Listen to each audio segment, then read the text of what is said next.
जळगावात पुन्हा एकाचा मर्डर। जळगाव शहरातील नाथवाडा परिसरात सिंधी कॉलनी रस्त्यावर एका तरुणाचा गळा चिरून खून करण्यात आल्याची घटना सोमवारी पहाटेच्या सुमारास उघडकीस आली आहे। ललित प्रल्हाद वाणी वय 45 असे खून झालेल्या व्यक्तीचे नाव आहे। या घटनेबाबत अधिक माहिती अशी की MIDC पोलिसांनी घटनास्थळी धाव घेत तपास चक्र फिरवायला सुरुवात केली आहे। शहरातील नाथवाडा परिसरात राहणारे ललित वाणी हे सुप्रीम कंपनी गाडेगाव येथे कामाला आहेत। रात्री 11:15 वाजेच्या सुमारास कामावरून ते घरी येत असताना सिंधी कॉलनी ते नाथवाडा रस्त्याने ते घरी येत होते। सोमवारी पहाटेच्या सुमारास मुख्य चौकात बांधकाम सुरू असलेल्या इमारतीच्या बाहेर वाडूवर त्यांचा मृतदेह आढळून आला।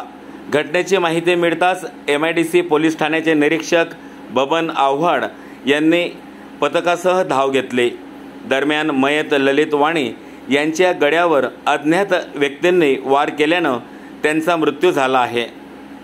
दरम्यान उपविभागीय पोलीस अधिकारी संदीप गावित हे घटनास्थळी दाखल झाले आहेत। फॉरेन्सिक टीमने सुद्धा नमुने घेतलेले आहेत। खुनी कोण आहेत आणि खून का केला गेला याची माहिती अद्याप मात्र मिळू शकली नसली तरी पोलिसांना मारेकऱ्यांशी संबंधित धागेदोरे मिळाले असल्याचे अधिकृत सूत्रांकडून कळते। खानदेश लाईव्ह करिता संतोषी शेलोडेसह मी तुषार वाघुर्दे।